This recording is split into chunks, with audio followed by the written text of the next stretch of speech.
시작할게요. 여러분들이 동력학 때도 배우긴 배웠을 텐데, 동력학 이후에 이거 배우는 과목이 뭐 진동도 있었을 거고 할 거예요. 근데 스프링 상수를 K라고 주고, 댐핑 상수가 있죠. C라고 하고,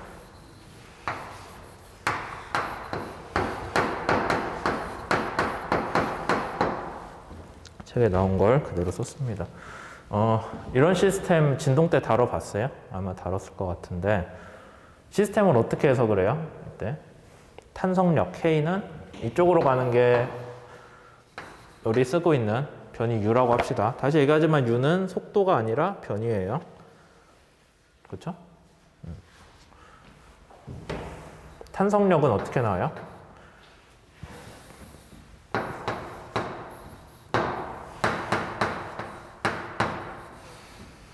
이렇게 나와요. 탄성력이라는 게 뭐예요? 여러분들이 U만큼 갔을 때 거기에 대해서 원래 자리로 돌아가려는 힘이니까. 그러면 방향이 반대가 돼야겠네? 그쵸? U가 양수일 때. 저번에 우리 제일 처음 시간에도 한번 얘기했던 건데, U가 여러분들이 요 M을 가지고 U로 X가 양수인 방향으로 끌고 갈수록 반대 방향으로 탄성력이 커져요. 그러니까 탄성은 마이너스 KU라고 보는 게 맞겠네요. 그 다음에 또 뭐가 있냐? 또 다른 힘 뭐가 있어요? 여기 C라는 게 우리가 댐핑인데, 댐핑은 진동 때 배우긴 배웠을 텐데 뭐 어떤 식으로 배웠어요? 딱 댐핑. 댐핑 여러분들이 배웠을 때 뭔지는 모르겠지만 속도에, 위에 점 찍으면 시간의 변화율이니까 속도에 비례한 힘이라고 배웠어요? 맞아요? 그랬을 거예요. 근데 속도에 비례한데 또 어떤 방향으로 작용해요? 마이너스로 작용을 하겠죠. 그 다음 그냥 말 그대로 외력 있고, 외력은 그냥 FT라고 되어 있네요. 근데 왜 댐핑이 속도에 비례하다고 정해져 있냐면은, 실제로 모든 댐퍼가 그런 거는 아니에요. 댐퍼를 설계하기에 따라서 속도에 비례한 뭐 저항이 나올 수도 있고 뭐 다른 거일 수도 있고, 근데 일반적으로 댐핑이 점성을 가지고 그 피스톤이 움직이는 거를 하거든요. 저 진동 때 배웠어요? 댐핑. 뭐 어떻게 움직이는지 좀 배웠어요? 아니야. 뭐 여러 가지가 있습니다. 탄성을 가지고, 그러니까 댐퍼가 진동이 발생하면은 진동하는데 고무를 대가지고요, 진동을 감쇄를 한다고 하거든요. 고무를 대서 얘가 진동을 맞으면 그 고무가 늘었다 줄었다 하면서 열 에너지로 바뀌어요. 그래서 충격을 열 에너지로 바꿔주는 타입도 있고, 그게 이제 일반적으로 우리가 얘기하는 댐퍼라고 해서 진동을 줄여주는 그런 받침대, 뭐 그런 유로 쓰이는 게 있고, 그거 말고도 사실 이런 거 해석할 때 이 그림 보면은, 여기 그림 보면은 이렇게 피스톤 모양이잖아요. 그래서 일반적으로 쓰는 댐퍼는 어떻게 생겼냐면요, 이렇게 피스톤 모양으로 생겼어요. 그래서 얘가 이쪽으로 움직이고 여기 안에 유체를 채워 놓거든요. 대개는 여기 끝에까지 다 차 있건 한데, 하여튼 여기 유체를 채웠으면은 스프링이 오르락내리락 하면은 얘가 뭔가 유체한테 영향을 줄 거잖아요. 근데 대개는 댐퍼를 여기 구멍을 뚫어놔요. 구멍을 뚫어놓고 피스톤을 여기까지 채워요. 그러면 실제로 피스톤을 왔다 갔다 할 때 유동이 어디를 통해서 가냐면 여기 안에 구멍을 통해서 가거든요. 피스톤 안 구멍을. 그래서 피스톤을 당겼다 놓았다 하면은 얘가 이 구멍을 통해서 유동이 뿍 하고 나갔다 들어왔다 해요. 저항으로 작용을 하겠죠, 이 디스크가. 여기 피스톤이 유동이 흐르긴 하는데 조금 막으면서 흐르잖아요. 그래서 유동 안에서 억지로 움직이게끔 해서 급격한 변화를 막아주는 게 댐퍼를 우리가 주로 설계하는 그런 거거든요. 그래서 여러분들 저기 자동차나 뭐 오토바이 같은 거 보면은 우리가 서스펜션이라고 해서 스프링 있고 스프링만 있고 거기에 쇼크 SO라고 하는데, 쇼크이 이건가? 스플링이? R인가? CK 맞지?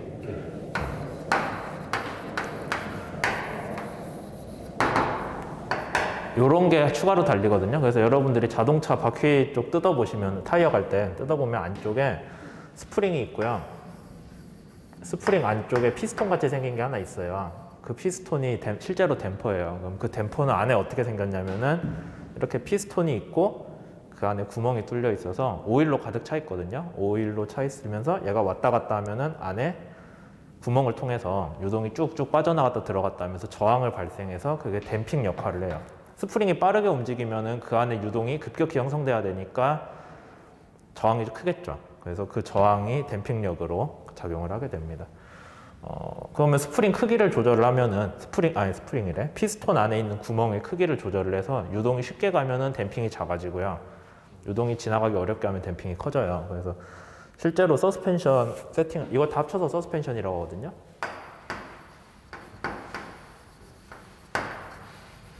이거 세팅을 해줄 때 스프링을 바꾸면은 스프링 상수가 바뀌는데 그것보다 더 중요하게 보는 게 이거 댐핑을 바꾸는 거예요. 그래서 이 댐핑 레이쇼를 이 안에 디스크 구멍을 조절하게끔 장비들이 돼 있거든요. 그럼 걔를 딱딱하고 고치면은 댐핑 값이 오르락내리락 해요. 그럼 댐핑이 커지면은 어떻게 될까요? 댐핑이 세지면은 급격한 운동을 많이 방지를 하겠죠. 그 다음에 댐핑이 약하면은 운동이 쉽게 발생을 하게 되고, 그렇다고 무조건 댐핑을 키우면은 뒤에서 따로 다루겠지만 이게 운동 응답이 안 좋아지기 때문에 그건 또 그것대로 문제거든요. 그래서 적절한 값을 찾는 게 중요하게 되죠. 이런 거 되게 중요합니다. 어쨌든 그래서 댐핑도 원래는 유체 역학적 문제다라는 거 알아두시면 좋죠.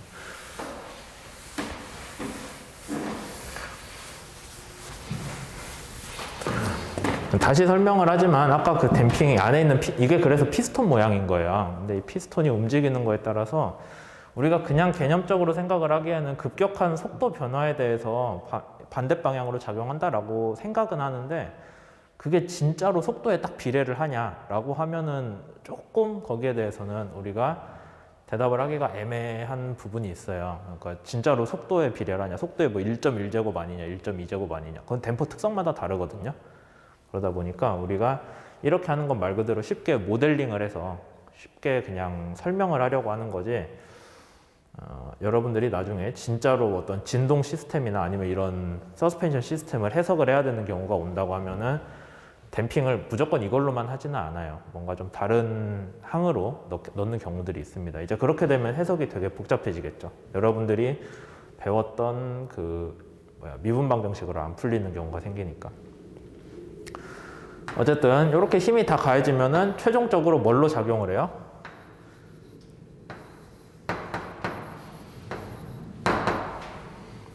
이런 외력들이 다 합쳐지면 그게 결국에 이 질량체의 운동으로 작용을 하는 거잖아요. 근데 질량체의 운동은 우리가 F는 ma식에서 어떻게 알아요? 그게 ma잖아요. 시그마 F가 탄성으로 인한 힘, 댐핑으로 인한 힘, 외력으로 인한 힘이 될 거예요. 그러면 걔는 물체의 가속도다라고 해서 책에서 식을 어떻게 썼어요?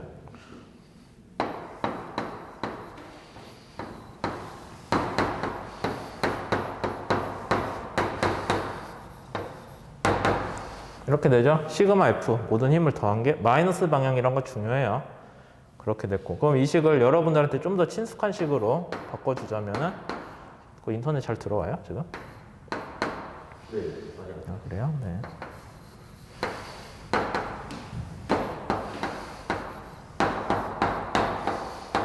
이렇게 되죠. 그래서 여러분들이 아마 진동이나 동력학에서 봐서 알고 있는 그 수식이 될 거예요. 얘네들이 다 부호가 양수인 게 뭐 때문이냐면은, 뭐 FT는 우변으로 안 옮겼지만 나머지 둘은 운동의 반대 방향으로 작용하기 때문이에요. 그렇게 돼서 이 식이 모두 다 양수를 들고 나온다라는 거 중요하겠죠.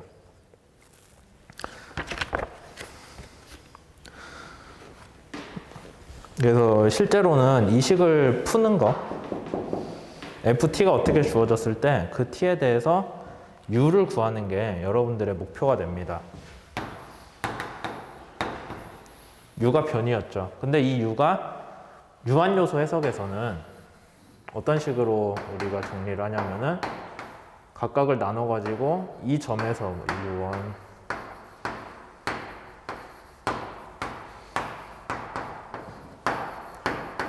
각 점으로 쪼개서 해석을 한다라는 게 중요하겠죠. 물론 거기에 실제로 어떻게 쪼개서 어떻게 식을 구성하냐는 행렬식으로 가는 거기 때문에 뭐 우리 수업에서 구태 칠판에 쓰진 않지만은 각 포인트별로 이 식을 세운다라는 거 중요하고, 그러면 각 포인트별로 U가 들어가기 때문에 우리가 나중에는 뭐를 배우냐면은 하나의 미분 방정식이 아니라 행렬식으로 되어 있는 미분 방정식을 구성하는 것까지 할 거예요. 걔를 푸는 거야 뭐 컴퓨터가 풀기 때문에 우리가 수업에서 다루진 않겠죠. 몇 분 됐어요? 10분? 조금 더 하면 되겠네. 그래서 책 288쪽에 보시면은 자유진동 먼저 나오죠. 자유진동은 위를 지우고 할게요. 칠판이 모자라니. 자유진동은 댐핑이 없는 조건이거든요.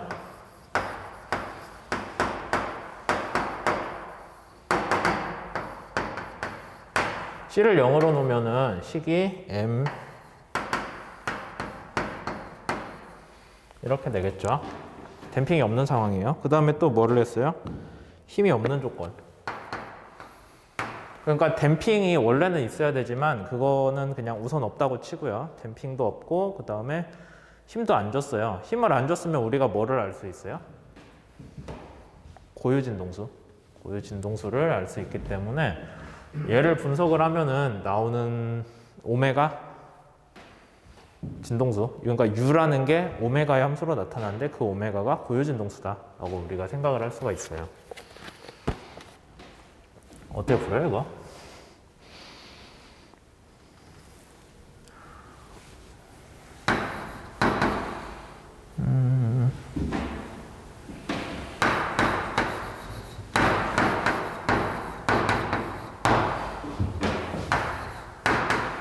여러분들이 뭐 사인 넣어도 되나? 코사인? 왜 사인으로 넣었을까? 상관없잖아요. 어차피 사인이나 코사인이나 90도 위상 차만 같기 때문에 뭘 넣든 상관없어요. 맞죠? 사인이나 코사인이나 두 번 미분하면은 부호 뒤집히는 건 똑같잖아요. 그러니까 문제가 안 되고, U는 그러면 처음 변이 크기를 얼마라고 했나 여기서? 뭔지 모르지만 U라고 했고, 그래요? U는 진폭이니까 이거고, 얘로 가정을 하는 거죠. 이거 동력학 때도 배우고 진동 때도 제일 처음에 배웠을 거 아니에요. 그러니까 이게 어려운 건 아니겠지. 여기다 집어넣었어요. 왜 앞에 U가 붙어요? 근데? 응?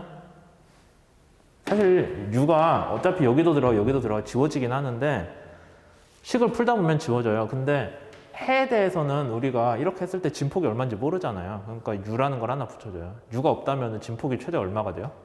1이 되잖아요. 근데 그게 진짜로인지 아닌지 모르니까 진폭을 U라고 붙여주는 거예요. 그럼 여기 그대로 넣어서 풀 수 있죠. 두 번 미분하면은 오메가가 앞으로 두 번 나오니까 부호도 한번 바뀌죠.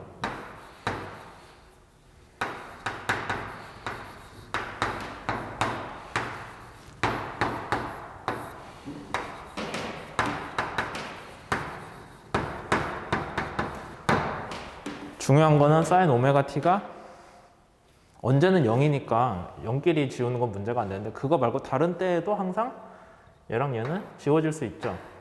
여기 우변이 0이기 때문에 그냥 똑같이 나눠주면 지워져요. 그럼 결국엔 뭐가 돼요?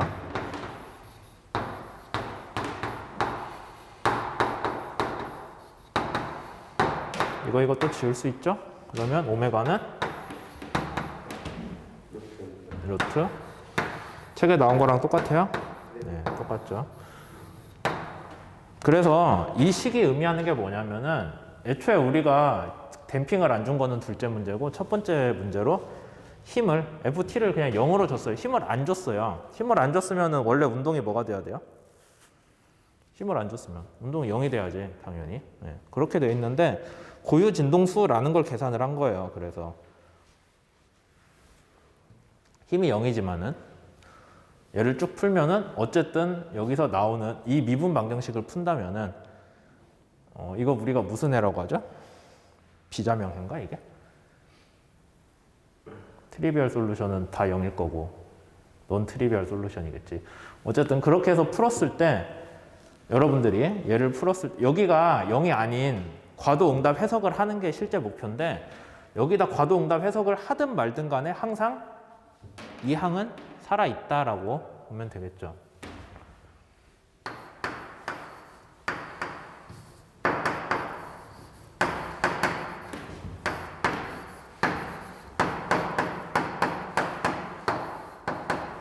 그러니까 여러분들이 여기에다가 만약에 FT를 넣잖아요. 과도응답 해석을 하고 싶어요. 이 자리에 FT를 넣는다고 하면은 해가 뭐가 돼요? 고유진동 더하기 FT에 대한 해가 새로 들어가는 거예요. 그거 맞죠? 아마 배웠을 것 같은데. 뭔지 모르겠지만.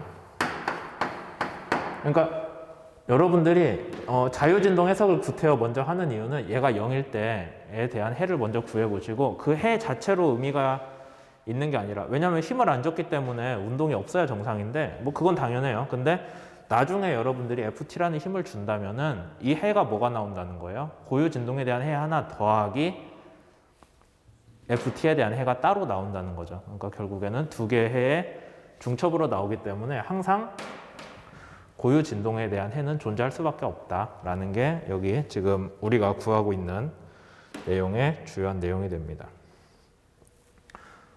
여기까지 설명을 하고 몇 분 됐어요? 지웠다 가야 될 것 같은데. 네. 칠판 지우고 갈게요.